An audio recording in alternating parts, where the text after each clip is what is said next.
Hi guys, പത്തനംമാറ്റ് സീരിയലിൻ്റെ ഒരു പുതുപുത്തൻ വിശേഷത്തിലേക്ക് എല്ലാവർക്കും സ്വാഗതം. അങ്ങനെ ദേവയാനി ആദർശിനോട് പല പ്രാവശ്യം ചോദിക്കുന്നുണ്ട് കേട്ടോ, ആരാണ് ആ കരൾ തന്ന കുട്ടി, ആ കുട്ടി ആരാണെന്നൊന്ന് പറയുമെന്ന്. അപ്പോൾ ആദർശ് പറയുന്നുണ്ട് അങ്ങനെ വെളിപ്പെടുത്താനൊന്നും ആ കുട്ടിക്ക് താല്പര്യമില്ല എന്ന് പറയാണ്. പക്ഷെ അതിനൊക്കെ ശേഷവും പല പ്രാവശ്യവും ദേവയാനി അതിനെക്കുറിച്ച് ചിന്തിക്കുകയാണ്. അവസാനം ദേവയാനി ഡോക്ടറോട് തന്നെ ഈ കാര്യങ്ങളൊക്കെ ചോദിക്കുകയാണ് കേട്ടോ. നമ്മുടെ വീഡിയോ കാണുമ്പോൾ തന്നെ ഒന്ന് ലൈക്ക് ചെയ്ത് കാണണേ, ചാനൽ കൂടി ഒന്ന് സബ്സ്ക്രൈബ് ചെയ്ത് സപ്പോർട്ട് ചെയ്യണേ. ആദർശിനോട് ചോദിക്കുകയാണ് ദേവയാനി, ആദർശേ നമ്മൾ ഡിസ്ചാർജായി പോവല്ലേ, എന്നാലെങ്കിലും നീ പറ ആ കുട്ടി എവിടെയെന്ന്. അപ്പോൾ ആദർശ് പറയാണ്, ആ കുട്ടി നേരത്തെ തന്നെ ഡിസ്ചാർജായി പോയമ്മേ എന്ന് പറയാണ്. അപ്പം ദേവയാനി പറയാണ്, ഓ ഡിസ്ചാർജായി പോയോ, ആ കുട്ടിയുടെ കാര്യങ്ങളെല്ലാം നീ നന്നായിട്ട് നോക്കണം, നമുക്ക് ആവശ്യത്തിലധികം പണമൊക്കെ ഉണ്ട്, അവരെ സഹായിക്കണം എന്ന് പറയുമ്പം ആദർശ് പറയാണ്, അതൊക്കെ ഞാൻ ചെയ്യുന്നുണ്ട് അമ്മേ, വേണ്ട പോലെ എല്ലാ കാര്യങ്ങളും ചെയ്യുന്നുണ്ട് അമ്മേ, അതേക്കുറിച്ചൊന്നും വിഷമിക്കണ്ട എന്ന് പറയാണ്. അപ്പോൾ ഉടനെ തന്നെ ദേവയാനി പറയാണ്, നിൻ്റെ ഭാര്യ ഉണ്ടല്ലോ നയന, അവൾക്ക് അതിൻ്റെ 1% പോലും സ്നേഹം എന്നോടില്ല, ഉണ്ടായിരുന്നെങ്കിൽ അവളിപ്പോൾ അവളുടെ വീട്ടിൽ പോയി നിൽക്കില്ലായിരുന്നു, ഇവിടെ വന്ന് നിന്നേനെ എന്ന് പറയുമ്പോൾ ആദർശ് പറയാണ്, അത് അമ്മ തന്നെയല്ലേ നയനയോട് പറഞ്ഞത്, അവിടെ പോയി നിന്നു, വീട്ടിൽ നിൽക്കണ്ടെന്ന്. അതൊക്കെ നേര് തന്നെയാണ്, പക്ഷെ അവൾ അങ്ങനെയല്ലല്ലോ ചെയ്യേണ്ടത് ആദർശേ. പിന്നെ ഒരു കാര്യമുണ്ട് കേട്ടോ, അവളുടെ മുഖം കാണാത്തതുകൊണ്ട് എനിക്ക് അത്രയും മനസമാധാനമുണ്ട്. ഹോ എൻ്റെ പൊന്നെ എന്നൊക്കെ ഇങ്ങനെ പറയാണ്. എന്നാലും ആദർശേ, ആ കരൾ തന്ന കുട്ടിയെ നീ കാര്യമായിട്ട് തന്നെ നോക്കണേ. അവരുടെ വീട്ടുകാർക്ക് പണത്തിനോ മറ്റോ എന്തെങ്കിലും ഒരു ബുദ്ധിമുട്ടുണ്ടെങ്കിൽ അതൊക്കെ കൊടുത്ത് നീ സഹായിക്കണേ. അപ്പോൾ ആദർശ് പറയാണ്, അമ്മ ആ കാര്യമൊന്നും എന്നോട് പ്രത്യേകിച്ച് പറയണ്ട, ഞാനതെല്ലാം നന്നായിട്ട് തന്നെ ചെയ്യുന്നുണ്ട് എന്ന് പറയാണ് കേട്ടോ. അങ്ങനെ ദേവയാനി ഡിസ്ചാർജായിട്ട് പോവുകയാണ് അനന്തപുരിയിലേക്ക്. അപ്പോൾ അനന്തപുരിയിൽ ചെല്ലുമ്പം അവിടെ എല്ലാവരും ഇങ്ങനെ നോക്കി നിൽക്കുകയാണ് നയനയുടെ കുറ്റം പറയാനായിട്ട്. അപ്പോൾ ഉടനെ തന്നെ ആദ്യമേ തന്നെ അനാമിക പറയാണ്, ഓ വല്യമ്മ ഇങ്ങ് എത്തിയല്ലോ, എനിക്ക് സന്തോഷമായി, ഞാൻ ഇന്നും കൂടെ ക്ഷേത്രത്തിൽ പോയി വഴിപാടൊക്കെ ചെയ്തതേ ഉള്ളൂ വല്യമ്മയ്ക്ക് വേണ്ടിയിട്ട്. വല്യമ്മയ്ക്ക് അറിയോ, അന്ന് കരളും രക്തവും ഒക്കെ തരാൻ ഞാൻ എത്തിയതാ, പക്ഷേ അതിൻ്റെ ഒന്നും ആവശ്യമില്ല, വേറെ ആരോ അതൊക്കെ ചെയ്തു എന്ന് പറഞ്ഞു. അതിൻ്റെ മനപ്രയാസം എനിക്ക് ഇപ്പോഴും ഉണ്ട്, വല്യമ്മയ്ക്ക് കരൾ തരാൻ പറ്റാത്തതിൻ്റെ വിഷമം എൻ്റെ നെഞ്ചിലുണ്ട് എന്നിങ്ങനെ പറയുമ്പം ദേവയാനി പറയുന്നുണ്ട്, അതൊന്നും സാരമില്ല അനാമികയെ, നീ അത് ചെയ്തില്ലേലും മറ്റേതോ നല്ല മനസ്സുള്ളൊരു കുട്ടി അത് ചെയ്തെന്ന് പറയുന്നു. അതെന്താ വല്യമ്മ അങ്ങനെ പറഞ്ഞ, ഞാനത് ചെയ്തില്ലെങ്കിലും എന്ന്. ഞാൻ വന്നപ്പോൾ എല്ലാവരും പറഞ്ഞു വേണ്ട, വേറൊരു കുട്ടി അതിന് തയ്യാറായിട്ടുണ്ടെന്ന്, അതുകൊണ്ടല്ലേ, ഇല്ലെങ്കിൽ ഞാൻ തന്നെ ചെയ്തേനെ എന്ന് പറയാം. അപ്പം ഉടനെ രേവതിയും പറയാണ്, അത് ശരിയാ, എൻ്റെ മോള് തന്നെ ചെയ്തേനെ, പിന്നെ ഇവിടെ എന്തൊരു കോലാഹലമായിരുന്നു നയനയ്ക്ക് വേണ്ടിയിട്ട് മുത്തശ്ശൻ വാദിക്കുകയും എടുക്കുകയും ചെയ്തിട്ട് ഞങ്ങൾ വീട്ടിലേക്ക് പോയിരിക്കുകയായിരുന്നു, എന്നിട്ടും അനാമിക മോള് എപ്പോഴും ദേവയാടത്തിയുടെ കാര്യം തന്നെ ഇങ്ങനെ പറയായിരുന്നു എന്നൊക്കെ പറയുമ്പം ദേവയാനി പറയാണ്, എനിക്കറിയാം അനാമികയുടെ മനസ്സിൽ നന്മയുണ്ട്, അതുകൊണ്ട് അവൾ അങ്ങനെ ചിന്തിക്കുള്ളൂ എനിക്കറിയാം, പക്ഷേ എൻ്റെ ഒരു മരുമകളുണ്ടല്ലോ, അവൾ പോയിരിക്കുകയല്ലേ സുഖിക്കാൻ എന്ന് പറയുന്ന കേൾക്കാൻ നോക്കിയിരിക്കുകയാണ് ജലജ. ആ ശരിയാണ്, അവൾ അവളുടെ വീട്ടിൽ പോയിരിക്കുക സുഖിക്കാനായിട്ട്, ഏതായാലും ഏടത്തി വരുമ്പോഴേക്കും അവൾക്ക് നോക്കുകയൊന്നും വേണ്ടല്ലോ, ഏടത്തിയുടെ കാര്യങ്ങളൊന്നും നോക്കാൻ വയ്യാത്തത് കൊണ്ടാണ് അവൾ അങ്ങോട്ട് പോയി കിടക്കുന്നത്. അത് മനസ്സിലാക്കാൻ ഇവിടെയുള്ളവർക്കൊന്നും ബുദ്ധിയില്ലാഞ്ഞിട്ടല്ല, ഇവിടെയുള്ളവരെല്ലാവരും അവളെ അല്ലേ സപ്പോർട്ട് ചെയ്യുന്നത് എന്ന് പറയുമ്പം ജാനകിയും പറയുക, ശരിയാ, പിന്നെ ഏടത്തിയുടെ കാര്യങ്ങൾ ഞാൻ നോക്കിക്കോളാം, പിന്നെ അത് തന്നെയല്ല അനാമിക മോളുണ്ടല്ലോ, അനാമിക മോൾക്ക് ഏടത്തി ആശുപത്രിയിലായി അന്ന് മുതൽ ഭയങ്കര വിഷമായിരുന്നു, അതുകൊണ്ട് ഏടത്തിയുടെ എല്ലാ കാര്യങ്ങളും അനാമിക മോൾ നോക്കും അല്ലേ മോളെ എന്ന് ജാനകി ചോദിക്കുമ്പോൾ അനാമിക പറയുക, പിന്നല്ലാതെ വല്യമ്മയുടെ എല്ലാ കാര്യങ്ങളും ഞാൻ നോക്കിക്കോളാം എന്ന് പറയാൻ.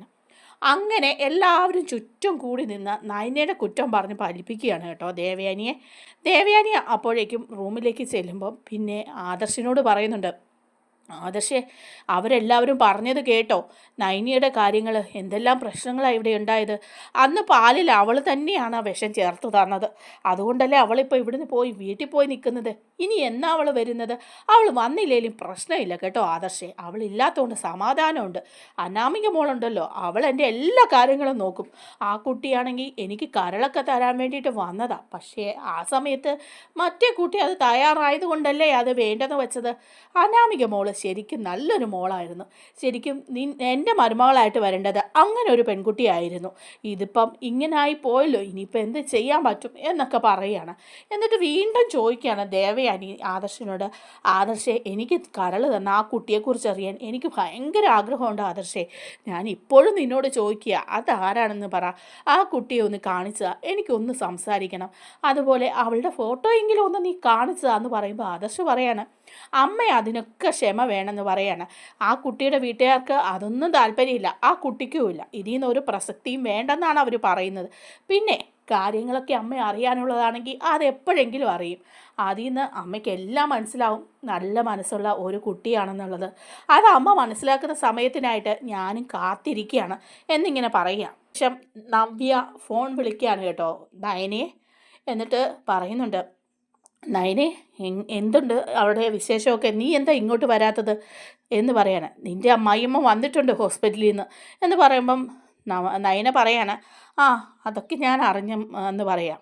ചേച്ചി എല്ലാ കാര്യങ്ങളും അമ്മയുടെ നോക്കണം കേട്ടോ എന്ന് പറയാണ്. അപ്പോഴേക്കും നിനക്കിവിടെ വന്നതെന്ന് നോക്കാമേലേ? അത് വേണ്ട ചേച്ചി, ഇവിടുന്ന് അമ്മ പറഞ്ഞിട്ട് തന്നെയല്ലേ ഞാൻ അങ്ങോട്ട് പോകുന്നത്. എന്തായാലും കുറച്ച് ദിവസങ്ങൾ കഴിഞ്ഞേ ഞാൻ അങ്ങോട്ട് വരുന്നുള്ളൂ. അതുവരെ അമ്മയ്ക്കൊരു കുറവുമില്ലാതെ ചേച്ചി ശ്രദ്ധിക്കണം. അനാമികയും അവളുടെ അമ്മയൊക്കെ അവിടെ ഉള്ളത്, അവരുടെയൊക്കെ കാര്യം അറിയാമല്ലോ, അപ്പച്ചിയുടെ കാര്യവും അറിയാം. അപ്പോൾ പിന്നെ ചേച്ചി തന്നെ ഒന്ന് ശ്രദ്ധിച്ചേക്കണം, സമയത്ത് മരുന്ന് കൊടുക്കാനും മറ്റു കാര്യങ്ങളൊക്കെ.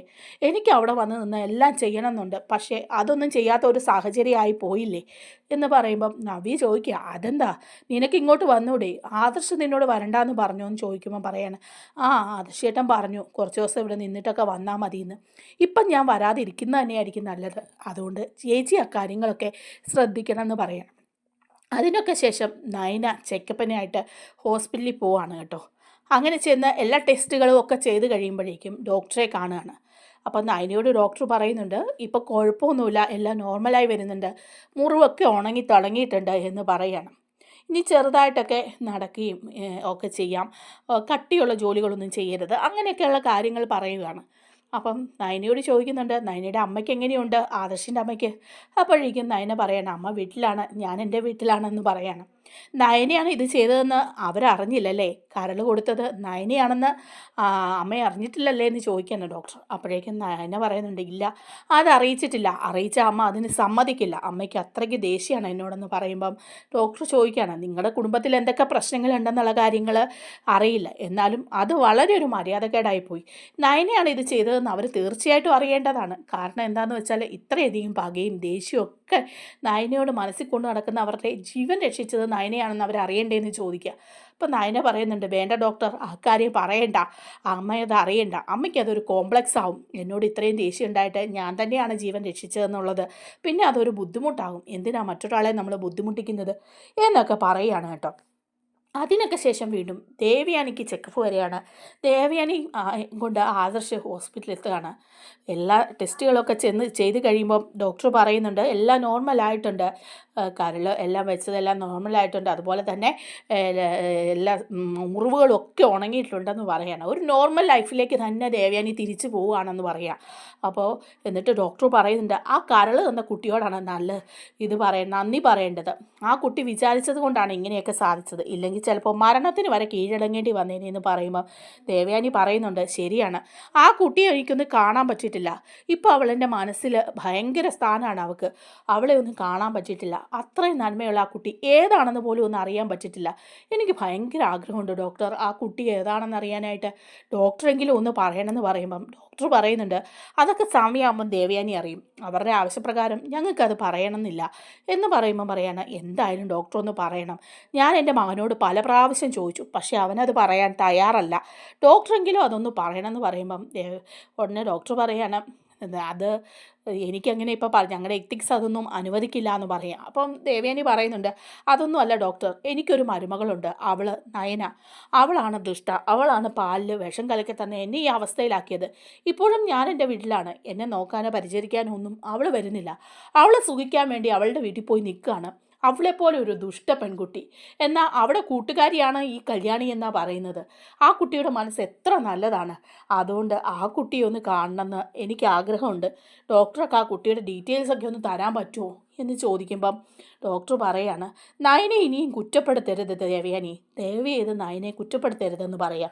നയന നിങ്ങൾക്ക് വേണ്ടി ഉപകാരങ്ങളെ ചെയ്തിട്ടുള്ളൂ എന്ന് പറയുമ്പം ദേവയാനി പറയാം, എന്തുപകാരം ചെയ്തെന്നാണ് ഡോക്ടർ പറയുന്നത്? അതൊക്കെ നിങ്ങൾക്ക് മനസ്സിലാക്കാൻ ഇരിക്കുന്നേ ഉള്ളെന്ന് പറയുമ്പോൾ, അല്ല നിങ്ങളൊക്കെ എന്തോ മറച്ചു വെക്കുന്നുണ്ട്, നയനെ എന്തുപകാരം ചെയ്തെന്നാണ് പറയുന്നതെന്ന് ചോദിക്കുമ്പോൾ ഡോക്ടർ പറയാണ്, നയനെയാണ് നിങ്ങൾക്ക് ജീവൻ നൽകിയത്, നിങ്ങൾക്ക് കരള് പകുത്ത് നൽകിയത് നയനെയാണ് എന്ന് പറയുക.